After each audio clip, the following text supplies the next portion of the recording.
Hello, welcome. Welcome. This is the global community for adults who are healing CPTSD. My name is Athena, and I will be facilitating our time together tonight.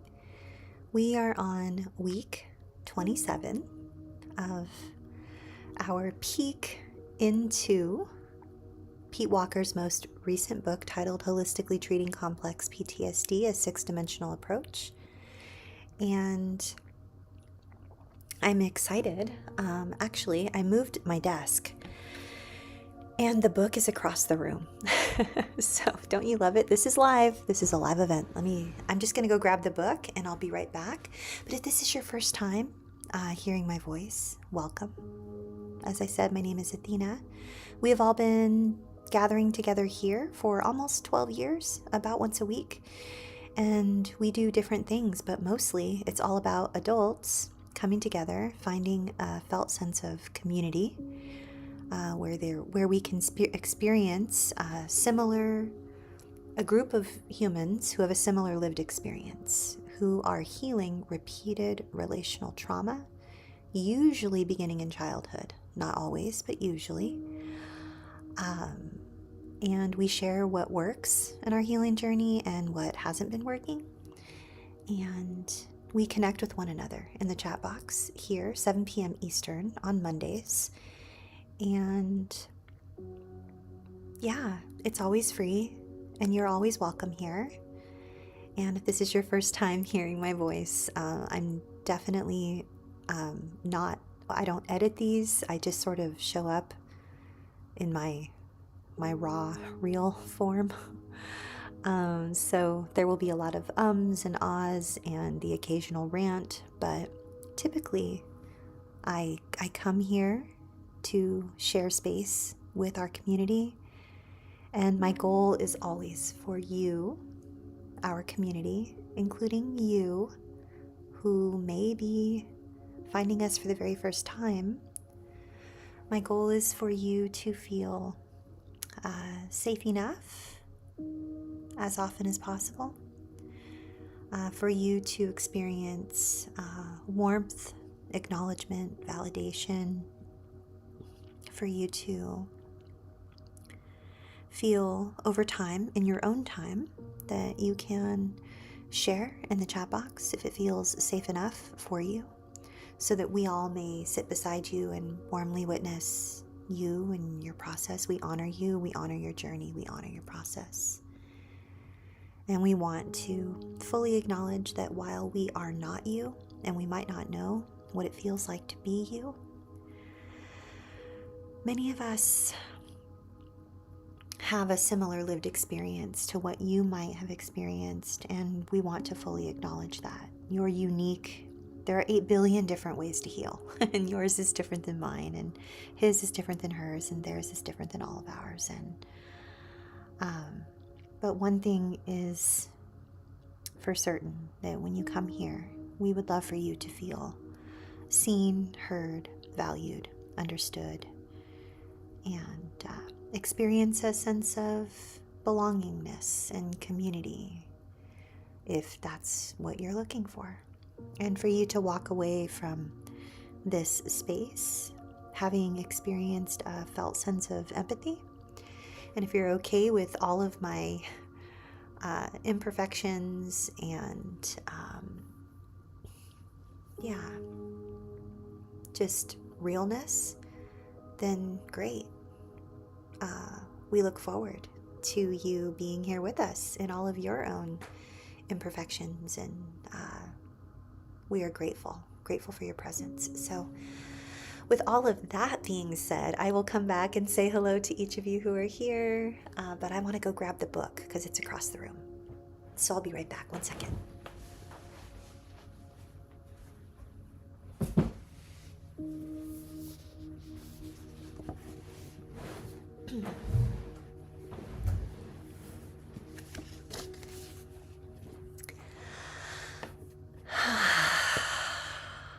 Okay.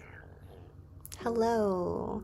I want to say hello to each of you, and then we will dive right in. And I know I said a couple weeks ago that I would be able to run long and sit here as long as I like with you for the rest of 2025 on Mondays.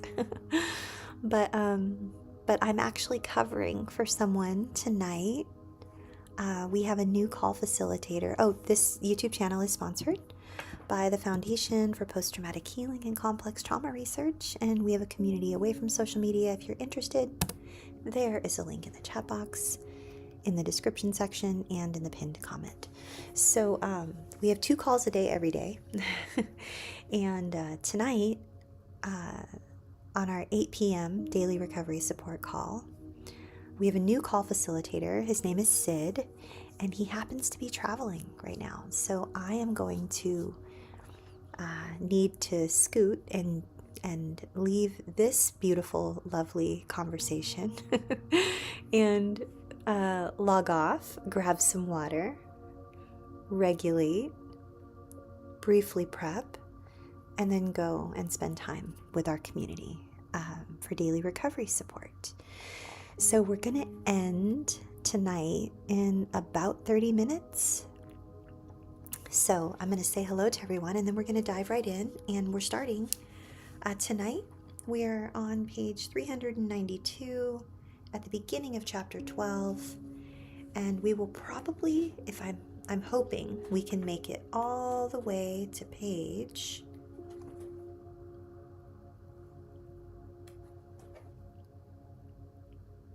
402.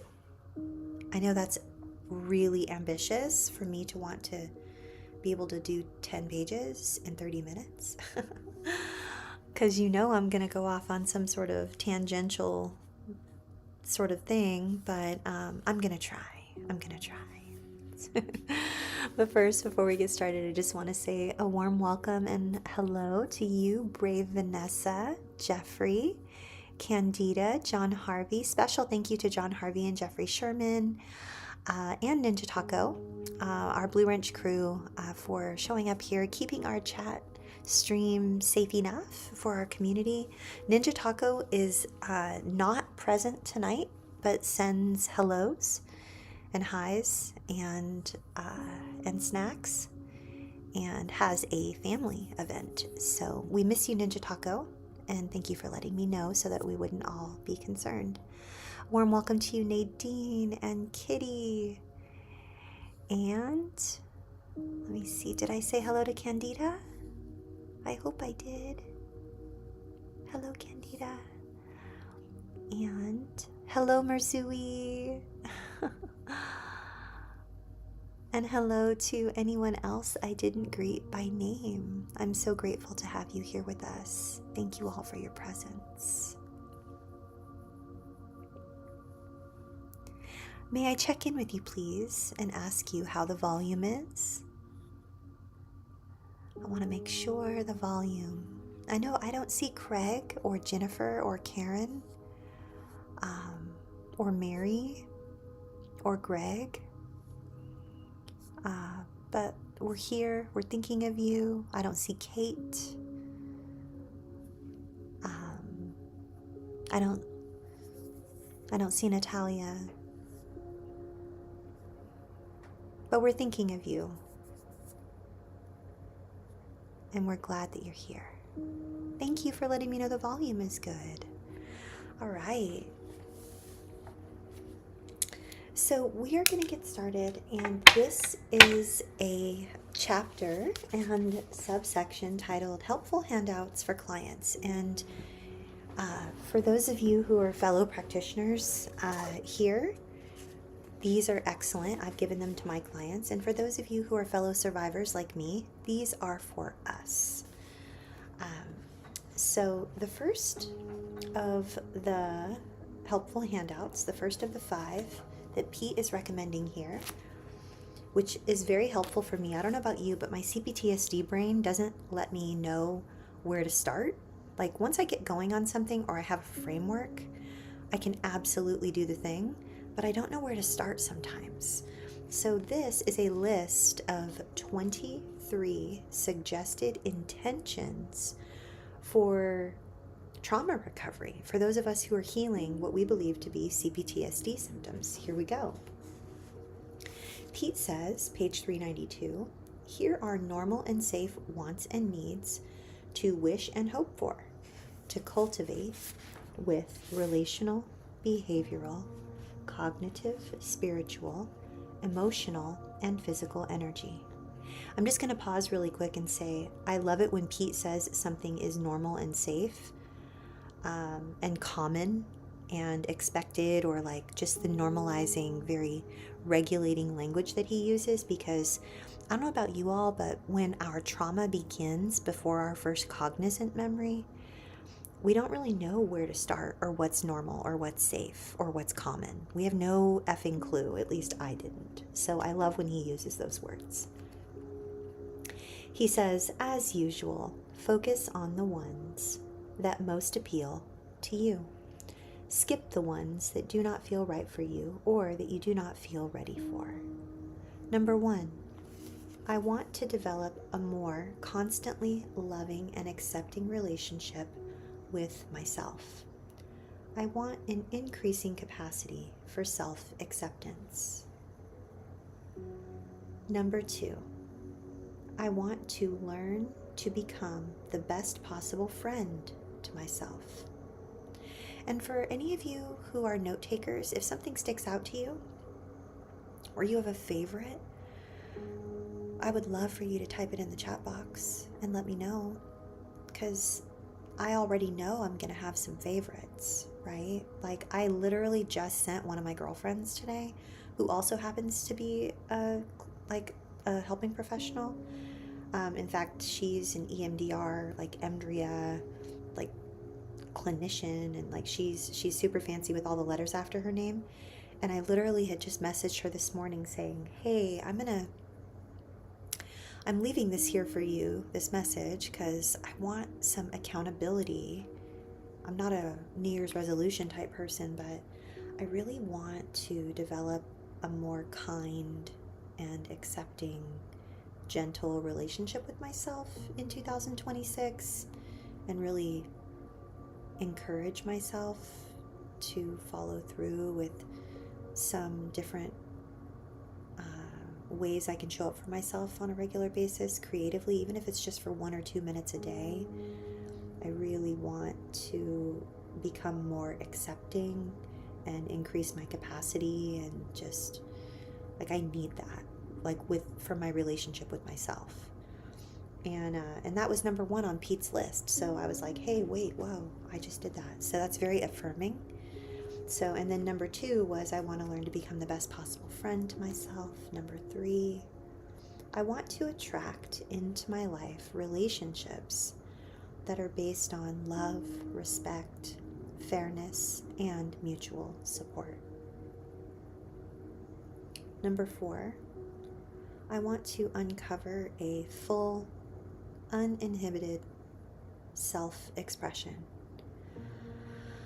Oh, that one really landed. Number 5, I want to attain the best possible physical health. Number 6, I want to cultivate a balance of vitality and peace. Number 7, I want to attract to myself loving friends and loving community. Number 8, I want increasing freedom from toxic shame.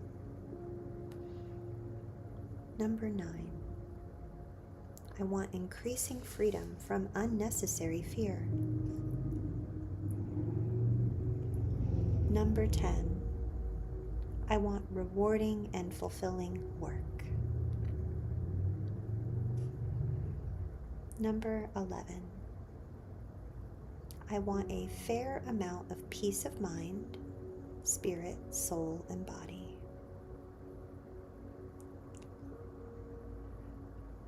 Number 12, I want to increase my capacity to play and have fun. Number 13, I want to make plenty of room for beauty and nature in my life.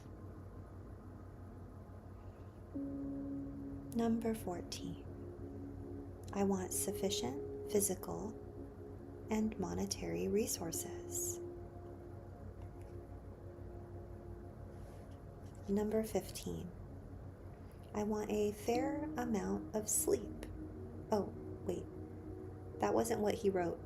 I must have inserted my need for sleep. I have no idea why I just said that. Number 15 is I want a fair amount of help. Self-help, human help, or divided help to get what I need. A fair amount of help. Either from myself, another human, or some combination of the two to get what I need.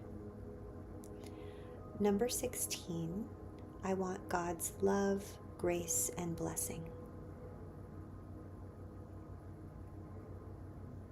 Number 17, I want a balance of work, rest, and play. There we go. Number 18, I want a balance of stability and change. Number 19, I want a balance of loving interaction and healthy self-sufficiency. Number 20, I want a full emotional expression with a balance of laughter and tears. Number 21, I want sexual satisfaction.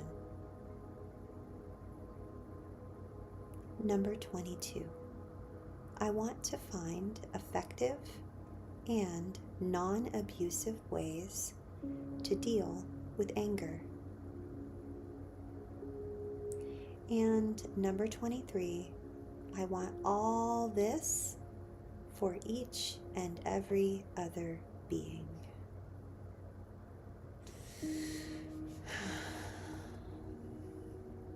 So that is a list of suggested intentions for trauma recovery. And I think it's important to underscore that Pete says, as usual, focus on the ones that most appeal to you, skip the ones that do not feel right for you or that you do not feel ready for. Because tools and choices, choices and tools. Next page, page 394. And we have done this one. We did this one about 10 weeks ago. Maybe it was 15 weeks ago. I'm not sure. But this is number 2, the Human Bill of Rights. These are guidelines for fairness and intimacy in our friendships, relationships, collegial, boss-employee, neighbors, romantic partnerships, whatever it may be. These are guidelines for fairness. Number 1, I have the right to be treated with respect. Number 2, I have the right to say no. Number 3, I have the right to make mistakes. Number 4, I have the right to reject unsolicited advice or feedback. Number 5, I have the right to negotiate for change. Number 6, I have the right to change my mind or my plans. Number 7, I have the right to change my circumstances or course of action. Number 8, I have the right to have my own feelings, beliefs, opinions, preferences, etc. Number 9, I have the right to protest sarcasm, destructive criticism, or unfair treatment. Number 10, I have the right to feel angry and to express it non-abusively. Number 11, I have the right to refuse to take responsibility for anyone else's problems. Number 12, I have the right to refuse to take responsibility for anyone else's bad behavior. Number 13, I have the right to be ambivalent and, at times, inconsistent. Number 14, I have a right to play, waste time, and be unproductive. Ooh, we talked about this one last time. That one is hard for me, you all. I really struggle with play, wasting time, and being unproductive. I feel like I'm going to get in trouble. Like, that was definitely not allowed in my upbringing. Whoa, yes, number 14 is the most difficult one for me so far. That's the one that really sort of, it feels very ouchy. Number 15, I have a right to occasionally be childlike and immature. Number 16, I have a right to complain about unfairness and injustice. Number 17, I have a right to occasionally be irrational in safe ways. Number 18, I have a right to seek healthy, supportive relationships. Number 19, I have a right to ask friends for a modicum of help and emotional support. Number 20, I have a right to complain and verbally ventilate. Number 21, I have a right to grow, evolve, and prosper.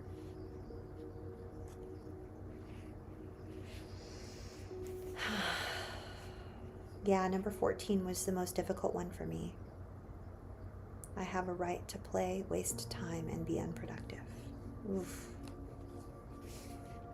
Next page 395. This is subtitled Protections from Inner Critic Attacks. And Pete says there are two types of inner critic attacks: those that goad the survivor into multimodal perfectionism, and those that project endangerment everywhere in the unconscious hope of being able to figure out how to make things safe. So we're dealing with perfection and endangerment. And Pete says, under the subcategory of perfectionism attacks, he says persecuted children unconsciously embrace perfectionism as an attempt to gain safety and support in an unloving, punishing family. I have heard innumerable versions of, if only I could stop screwing up, maybe they would love me, or at least not scream at me and hit me. And then, worth mentioning, the other type is endangerment attacks. And endangerment attacks are an attempt to secure perfect safety via hypervigilantly searching and thinking out every possible threat that may come about so as to be prepared for it. Endangerment thinking is a negative brainstorming process about anything and everything that can go wrong. But first, we're going to look at the list of perfectionism attacks.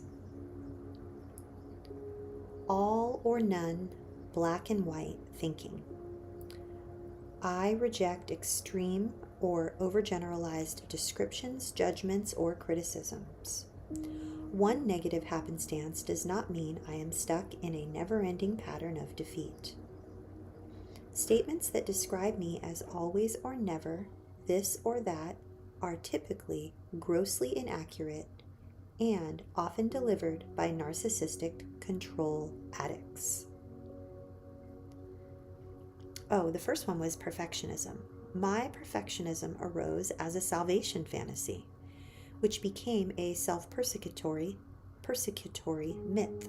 Perfection is not humanly possible, and striving for it creates great disappointment and pain. I do not have to be perfect to be safe or loved in the present. I am letting go of relationships that require perfection. I have a right to make mistakes. Mistakes do not make me a mistake. Every mistake or mishap is an opportunity to practice loving myself in the places I have never been loved. That was statement number 1, and then statement number 2 was the all or none and black and white thinking, which is the one I read previous to that on accident. And then, which the irony doesn't escape me. Like, I'm trying to do this perfectly here. I just want to show up here with you all and do this as perfectly as possible so that it's easily understandable for you, so that I don't confuse you. But here I am, getting it all twisted. Thank you for your grace and your kindness in all of my imperfections. Bottom of page 395, number 3, self-hate, self-disgust, and toxic shame. I commit to myself. I am on my side. I am a good enough person. I refuse to trash myself. I turn shame back into blame and redirect it at anyone who shames my normal feelings and foibles. As long as I am not hurting anyone, I refuse to be shamed for normal emotional responses like anger, sadness, fear, and depression. I especially refuse to attack myself for how hard it is to eliminate the self-hate habit completely. Top of page 396, number 4, micromanagement, worrying, obsessing, looping, and over-futurizing. I will not repetitively examine details over and over. I will not jump to negative conclusions. I will not endlessly second-guess myself. I cannot change the past. I forgive all my past mistakes. I cannot make the future perfectly safe. I will stop hunting for what could go wrong. I will not try to control the uncontrollable. I will not micromanage myself or others. I will work in a way that is good enough, and I accept the existential fact that my efforts sometimes bring desired results, and sometimes they do not. God grant me the serenity to accept the things I cannot change, the courage to change the things I can, and the wisdom to know the difference. The Serenity Prayer.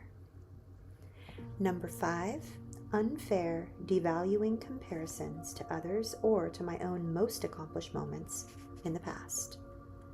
I refuse to compare myself unfavorably to others. I will not compare my insides to their outsides. I will not judge myself for not being at peak performance all the time. In a society that pressures us into acting happy all the time, I will not get down on myself for feeling bad. Number 6, guilt. Feeling guilty does not mean I am guilty. Oof, that's a big one, you guys. I'm going to say it again. Someone needs to hear that twice. I know I do. Number 6 is guilt. Feeling guilty does not mean I am guilty. Okay. I refuse to make my decisions and choices from guilt. Sometimes I need to feel the guilt and do it anyway. In the inevitable instances when I inadvertently hurt someone, I will apologize, make amends, and let go of my guilt. I will not apologize over and over. I am no longer a victim. I will not accept unfair blame. Guilt is sometimes camouflaged fear. I feel guilty and afraid, but I am not guilty or in danger. Oh gosh, that landed. I feel guilty and afraid, but I am not guilty or in danger. Oh, you know what this ties directly to? You know what I'm going to say. This goes right back to number, 14? Where'd it go? I have the right to play, waste time, and be unproductive. So here we go, you guys. This is me connecting the dots. I feel guilty when I play, waste time, and am unproductive. But the closing of the loop here for me is I feel guilty and afraid that I'm in trouble, but that does not mean that I am guilty or in danger. Oh. Okay. Thank you, Uncle Pete. Top of page 397. Number 7, shoulding. I will substitute the words want to for should, and only follow this imperative if it feels like I want to, unless I am under legal, ethical, or moral obligation. So instead of shoulding ourselves all over the place, like I should be doing this and I should be doing that, I shouldn't be playing, right? Or I should be being productive, I can substitute it for the words I want to, right? I want to play. I want to not feel guilty for not being productive, I guess is what he's maybe, so that we're not shoulding ourselves and shaming ourselves, because shoulding is shaming. I think that's what he means. Number 8, overproductivity, workaholism, and busyholism. I am a human being, not a human doing. I will not choose to be perpetually productive. Oof. I am more productive in the long run when I balance work with play and relaxation. Oh boy. I'm really trying here, you guys. This one's hard for me. I'm going to start number 8 over and I'm going to try. I am a human being, not a human doing. I will not choose to be perpetually productive. I am more productive in the long run. Oh boy. When I balance work with play and relaxation. I will not try to perform at 100% all the time. I subscribe to the normalcy of vacillating along a shifting continuum of energy and efficiency. Oof. Looks like we know where my work's at. Goodness gracious. Number 9, name calling and harsh judgments of self and others. I will not let the bullies and critics of my early life win by joining and agreeing with them. I refuse to attack myself or abuse others. I will not displace the criticism and blame that rightfully belongs to my dysfunctional caretakers onto myself or non-bullying people in my life. Quote, I care for myself. The more solitary, the more friendless, the more unsustained I am, the more I will respect myself. Quote, end quote, Charlotte Bronte from Jan Eyre. Let's read that one more time. I care for myself. The more solitary, the more friendless, the more unsustained I am, the more I will respect myself.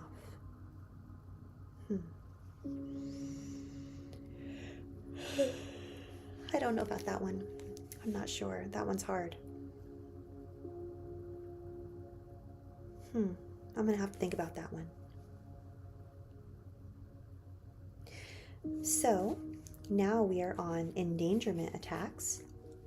We're at the bottom of page 397. And I'm going to attempt to make it to page 402, which I may or may not be able to do, but let's try. Number 10, drasticizing, catastrophizing, and hypochondriacizing. Hypochondriacizing. There we go. I feel afraid, but I am not in danger. I will not let my internalized parents make me believe that I am in trouble. Ooh. I will not blow things out of proportion. I refuse to scare myself with thoughts and pictures of my life deteriorating. No more homemade horror movies and disaster flicks. I will not turn every ache and pain into a story about my imminent demise. More and more, I am increasingly experiencing safety, peace, and a sense of belonging. Oh, okay, so we know where my work's at, right? Here we are. It's with the guilt of feeling guilty and like afraid. It's the workaholism, and it's It's the I will not let my internalized parents make me believe that I'm in trouble. Ooh, my goodness, is that one hard, you guys? That really just, it brings like tears to my eyes and makes my stomach feel sick. And oh, page 398, number 11, negative focus. I renounce over noticing and dwelling on what might be wrong with me or life around me. I will not minimize or discount my attributes. Oh, that one's hard. I will not minimize or discount my attributes. Oh. Right now, I notice, visualize, and enumerate my accomplishments, talents, and qualities, as well as the many gifts that life offers me. For example, nature, music, film, food, beauty, color, friends, and pets. Oh, you all. Why do I feel so unsafe noticing, visualizing, and enumerating my accomplishments and talents and qualities? Like, I literally feel like I'm going to get in trouble if I do that. Because I wasn't allowed to shine too brightly. I was supposed to be perfect, but I wasn't supposed to be too good at something, because then I was outshining someone or bringing attention away from them. I don't know what it, I definitely got in trouble for being good at stuff. So I just really struggle to notice, visualize, and enumerate my accomplishments, talents, and qualities. That's really, really, really, it feels very dangerous. It feels very dangerous right now. I don't know if I can do that. Let's go back to the danger one. What is it? I feel guilty and afraid, but I am not guilty or in danger. I am not guilty or in danger. Okay. I think some of this might have flung me into a bit of an emotional flashback. Yeah, this being in trouble one and feeling like I'm in danger, that's a big one, you guys. Just reading about it, it changed my physiology. I'm literally I'm fighting falling into a collapsed state or being frozen and like hypervigilant. That's what's happening for me physiologically. I'm going to end on page 398. So we're going to finish page 398 and then I'm going to go because I have to log on and prepare for daily recovery support. So number 12, time urgency. I am not in danger. I do not need to rush. As I just got done saying that I need to rush to my next appointment, which is definitely under the, what is it, the workahol, busy hall situation? I am not in danger. I do not need to rush. I will not hurry unless it is an actual emergency. I am learning to enjoy doing my daily activities at a relaxed pace. Oh. Yes, that. Yeah. Number 13, disabling performance anxiety. I reduce procrastination by reminding myself that I will not accept unfair criticism or perfectionist expectations from anyone. Even when afraid, I will defend myself from unfair criticism. Oh boy. I won't let fear make my decisions. See, this whole like time urgency and performance anxiety thing is exactly what is coming into play, because I don't want to try to log on to facilitate my next group and have something happen with Zoom that causes me to show up tardy or late. And then if I show up late, then our community members might feel unimportant or like I don't care. And so I impose these sort of gotta go, you know, I gotta make sure, like I think I put unnecessary time urgency and disabling performance anxiety on myself, is what Pete is trying to tell me here. I hear you, Uncle Pete. I hear you loud and clear. Yes, I hear you. You're right. I'm not in danger. I do not need to rush. I will not hurry unless it's an actual emergency. I'm learning to enjoy doing my daily activities at a relaxed pace. I will not accept unfair criticism or perfectionist expectations from anyone. And even when afraid, I will defend myself from unfair criticism, and I won't let fear make my decisions. Okay. All right. Thank you for being here with me, talking myself down off the ledge, you all. And the last one on page 398, and we're going to land this plane.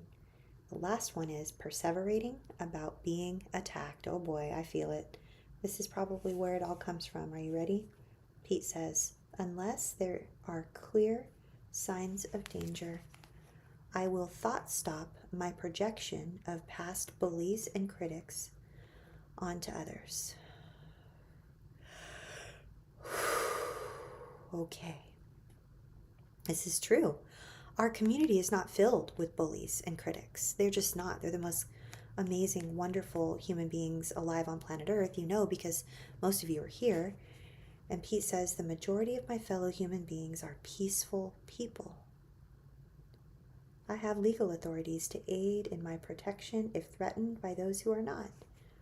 I invoke thoughts and images of my friends' love and support.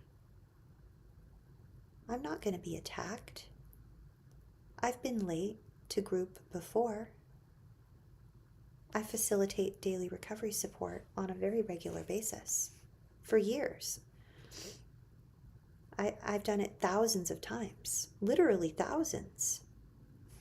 And not once, well, maybe once, maybe a couple times. There's probably like a handful of times that I've been criticized for doing it wrong or not great or being late, or it just wasn't what someone was hoping it would be. But I don't need to project that onto every single moment of my life thereafter, right? Right. So we ended tonight on page 398, and that was a real-time example of going into an emotional flashback, being in an emotional flashback, and being able to co-regulate with you, self-regulate, and come out of an emotional flashback.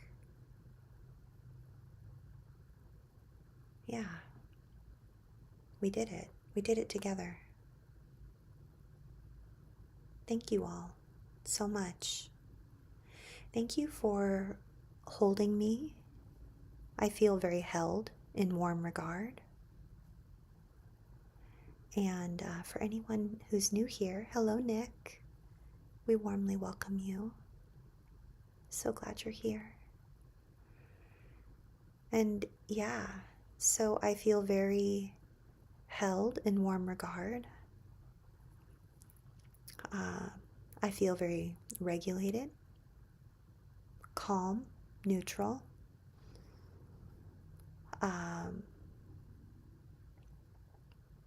And glad that I was able to work my way through that. That was a lot of really deep self-work, like here, while you all warmly witnessed my process. So thank you for doing so. Jeffrey says, I'm dying for warm regard. Oh, Jeffrey. Oh, my soul sibling. My heart hurts. My hand just went to my heart. I'm looking right at you, Jeffrey, and I am telling you with every fiber of my being, with every ounce of truth that I possibly can, that you are held here in this space week after week, month after month, year after year, for several years, in warm regard.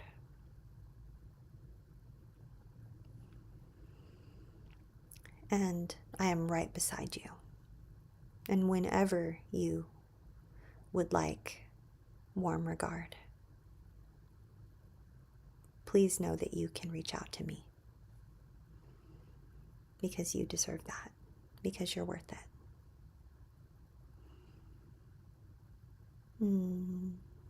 Yeah. Yeah. And that goes for each of you. I'm looking at you, kitty cat. I'm looking at you, Nick, Nadine, Candida, John, Vanessa, Marzui, Mary. Aw, I'm looking at you, Mary.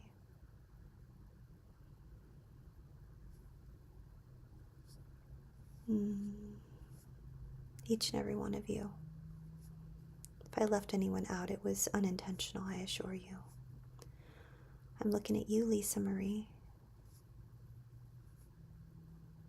Hand on my heart, warm regard, Nadine, Candida, and each of you who may or may not be here this evening. Kate, Natalia,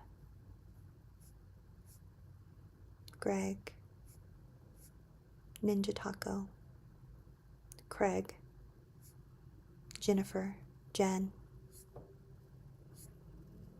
all of you, each of you, and those who are here and haven't said hello.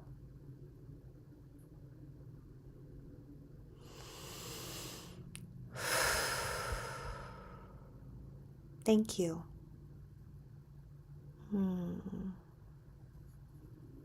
Thank you. Thank you, Emily. I look forward to seeing you next Monday, unless I see you sooner. Here's a link. I'm going to prepare and do some open Q&A later in a few minutes with our community. I will be back here with you next Monday and every Monday, except for the first Monday in January. Next Monday, we will pick up where we left off, which is on page 399. And my goal is to get all the way to